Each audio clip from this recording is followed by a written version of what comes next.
guys, welcome back to the channel where I cover missing persons, unsolved cases, crime news, and more. So Sarah Boone and her attorney were in court last Friday, okay, but there was a lot of technical issues as well as some media that were not really, I guess, official media got a hold of the web link to the meeting, and the judge was not a happy camper. And this has happened in other cases that I've seen before, or folks have gotten into these Zooms or whatever, and they don't mute themselves. I mean, that's serious stuff. I mean, this is like a court proceeding. I mean, regardless of who it's about. I mean, it's a serious situation. So hopefully that has been resolved. I believe the hearing that we're going to have on Wednesday, which is October 2nd, in the afternoon, that's going to be in person, I believe. If not, I really hope they get their Zoom stuff situated because interruptions aside, the technology inside the Orange County Courthouse has been lackluster. So I do hope the IT folks have gotten that fixed. With that said, I wanted to go through some of the documents that have hit Sarah Boone's online docket, just to get you guys caught up if you haven't already been caught up on that stuff yet. Alright, so here is our infamous My eClerk website. And of course, this is Sarah Boone's page here. As you can see, there's a hearing. That's the second. This is the motions hearing. And I also believe that's going to be the pre-trial. But, because remember, the pre-trial was supposed to have been last week. And then the motions. The biggest thing that they're supposed to be hearing is about the whole Miranda situation. So, again, we are waiting on that. And we're also waiting on some other things. Most of all, we're waiting here the whole fact that, remember how Owens wants Sarah to have a hair and makeup person? I mean, how ridiculous is that? I mean, I don't know, you guys. This is just the most ridiculous thing I've ever heard. We have spent enough money on Sarah Boone that I don't want to be paying for her hair and makeup. I think she can accomplish that on her own before she comes into court. Like when she gets dressed or whatever, she can't do it on her own, and don't know what to tell you, Sarah. So, let's see. Here is the motion. Let me just go through it because it is kind of humorous, even though it's very strange to me. Remember, the judge told Owens, yeah, go ahead and file that motion. You know, the look on his face to me was like, yeah, sure, go ahead and file it. I am going to be, I don't know, I'm going to fall out of my chair if Judge Kranick grants this motion for her to have a hair and cosmetics person. I mean, he's already approved her to wear civilian clothing during the trial, so I don't, and she also wants no restraints, so that's not going to happen, as we know. Alright, so let me sift through here, because again, it's a very strange fact that he put this motion out there for hair and cosmetics. Comes now the defendant by and through the undersigned counsel moves this honorable court for an order permitting defendant to appear at all court proceedings pertaining to trial in civilian clothes without restraints instead of jail uniform.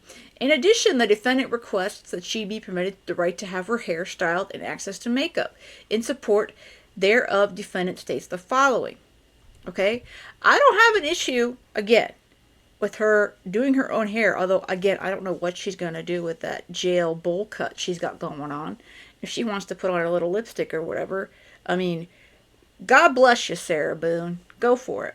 But they are not going to let her not have restraints underneath her, underneath the table. We already know that part. So, statement of facts.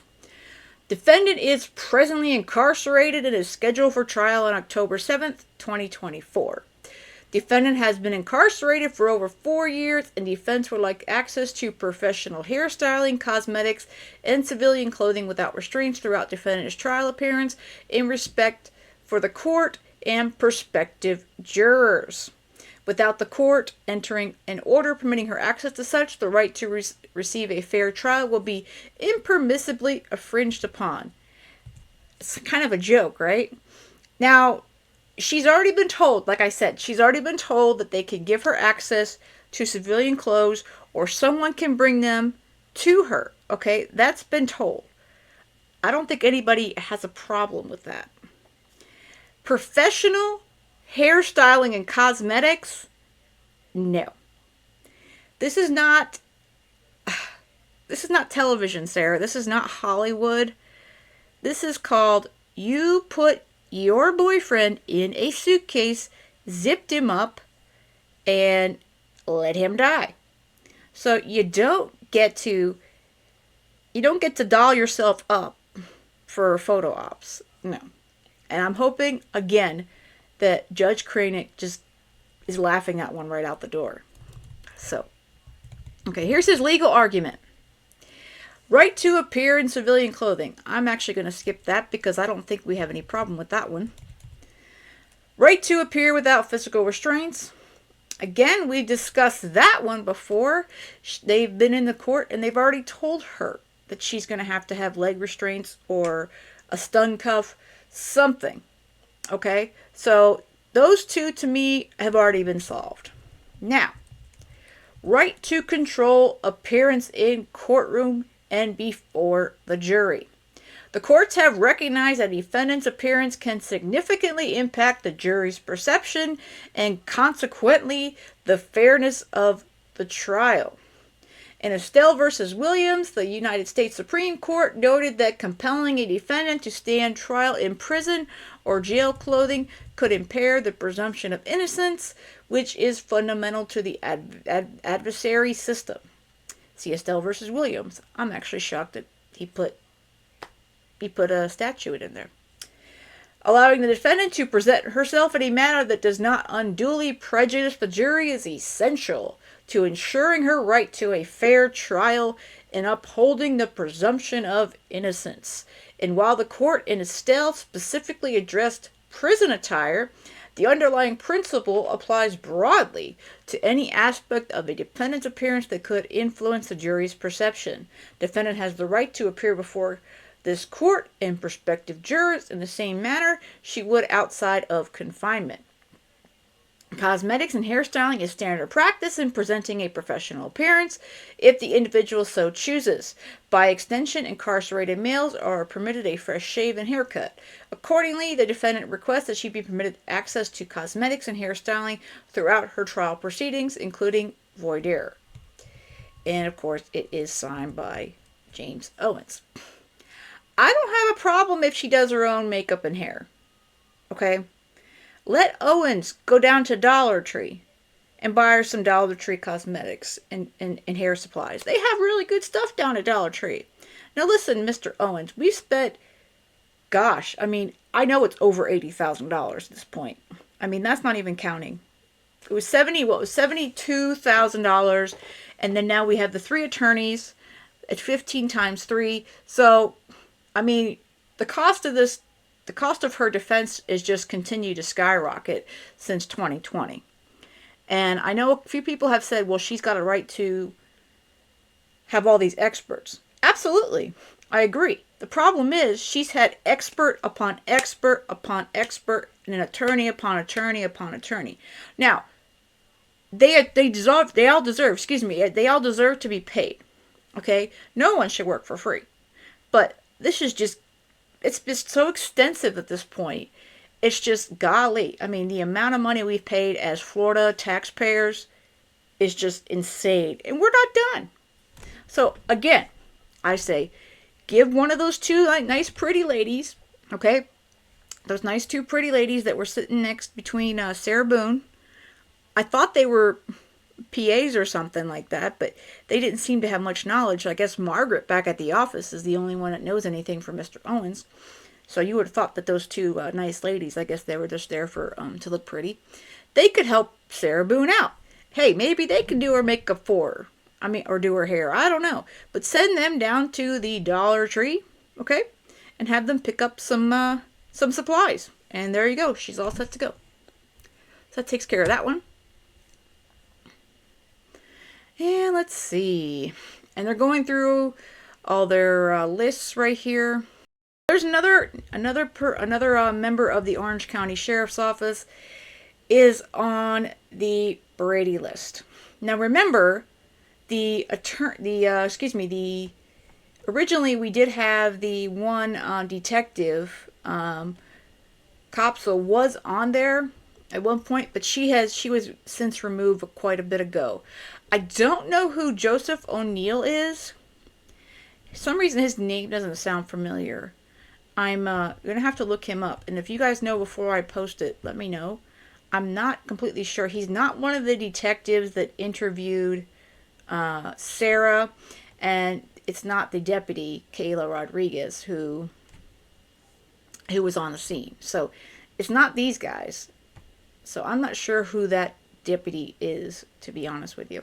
Here is the state's memorandum regarding defendant statements to Deputy Kayla Rodriguez and Detectives Copsel and Lowen on February 24th, 2020. Because remember, this is all about them saying that she didn't get her Miranda. She wasn't told that she has a right to an attorney and she can keep really quiet.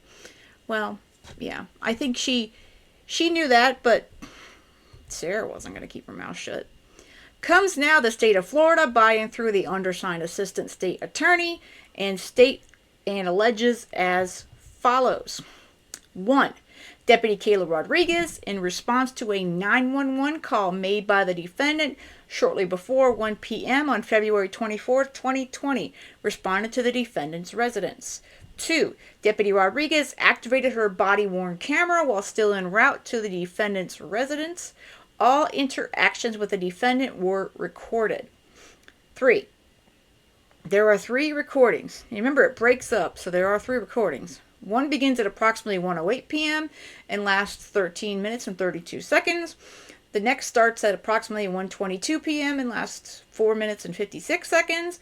And the final one starts at approximately 1:30 p.m. and lasts 5 minutes and 30 seconds. Sure felt like they were a lot longer than that, but I guess they weren't.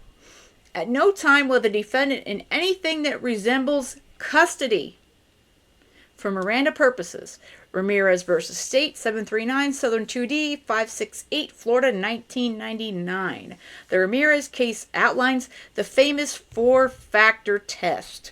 The manner at which police summon the suspect for questioning, the purpose, place, and manner of the interrogation, the extent to which the suspect is confronted with evidence of his or her guilt, and whether the suspect is informed that he or she is free to leave the place of questioning. 5. While Deputy Rodriguez would not let the defendant enter the crime scene, the defendant's home to retrieve a soda or cigarettes. Remember how she's like, "Oh, I need my Dr. Pepper. Oh, I need cigarettes. Oh, I need a cup. There's cups out there." Yeah. The defendant was not in custody. State versus Rinkin, 984 Southern 2D, 430 Florida 3rd, DCA 2008.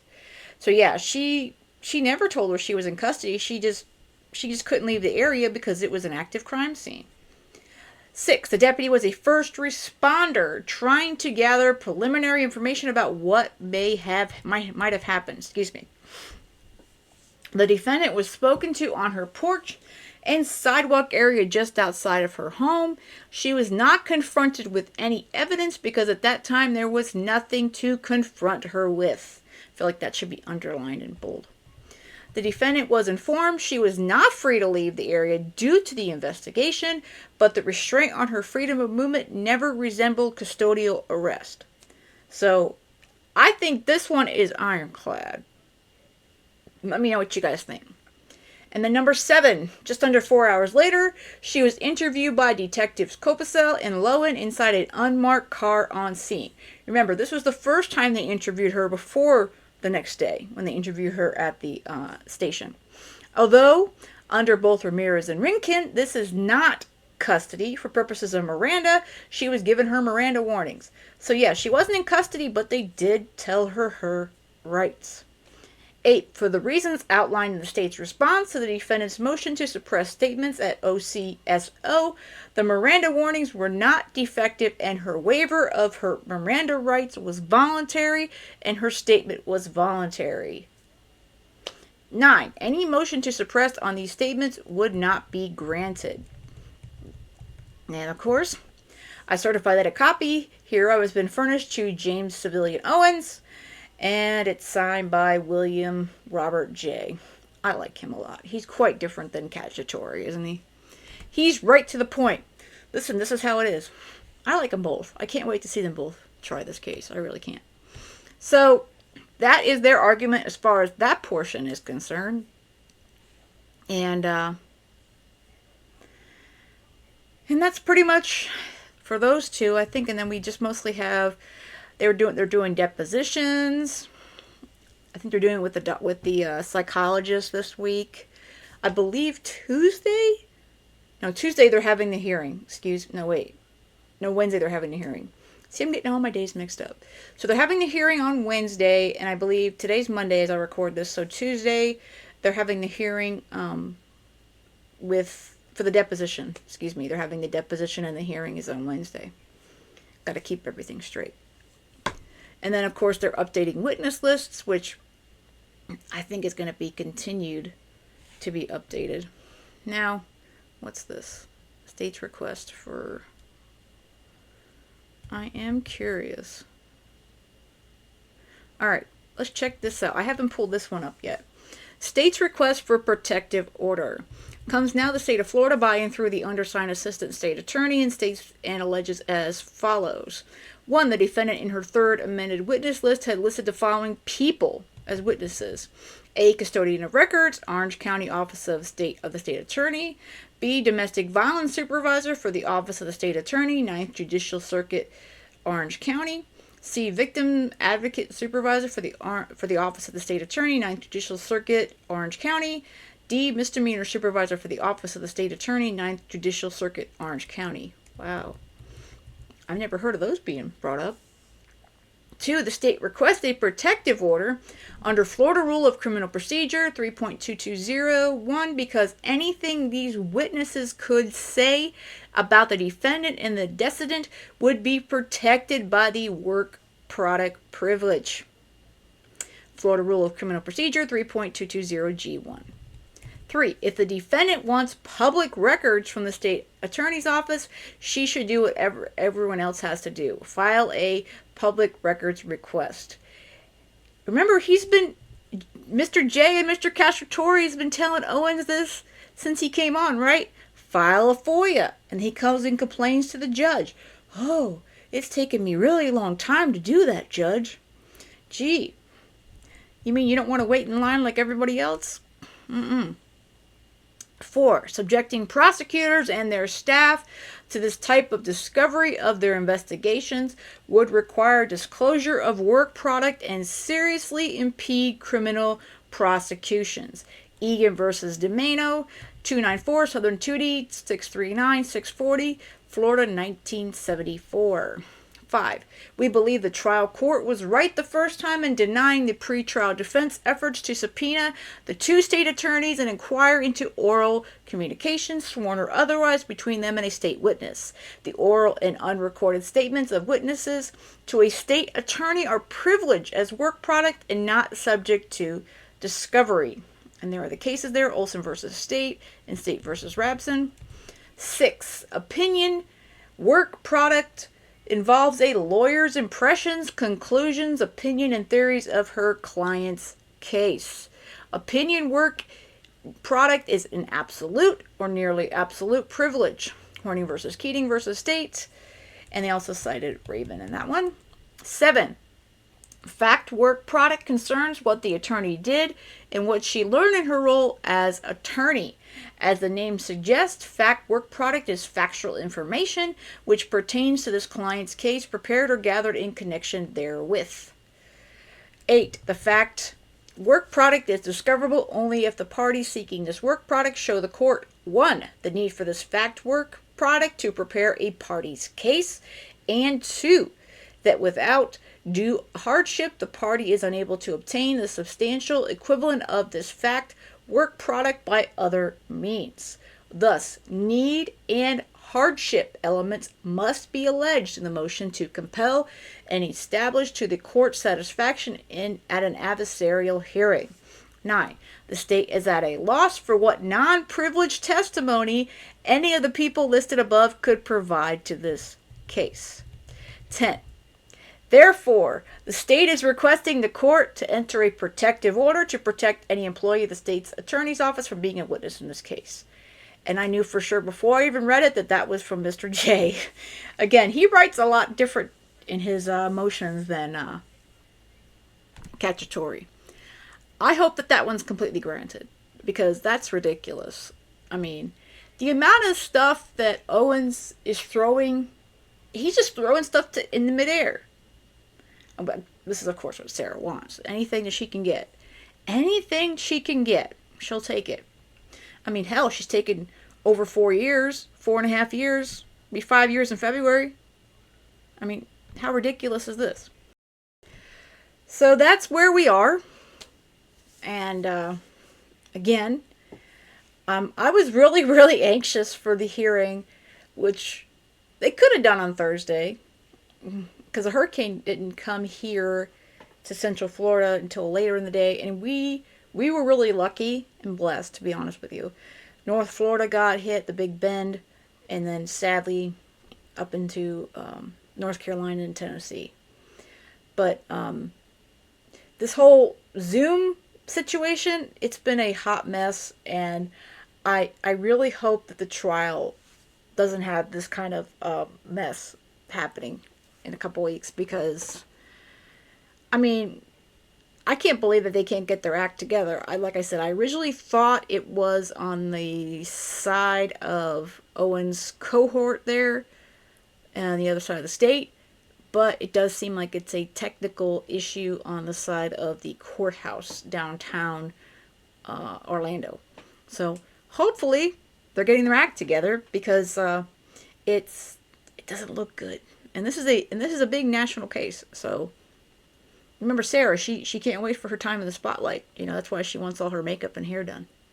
So, yeah. All right, guys. So again, we got Wednesday afternoon. We will hopefully get to hear all this stuff and see what Judge Kranick has to say. Again, he was not a happy camper on Friday, so I'm sure he's going to want to get this stuff situated ASAP and all done. I'm curious if it's going to be both Mr. J and Mr. Cacciatore there.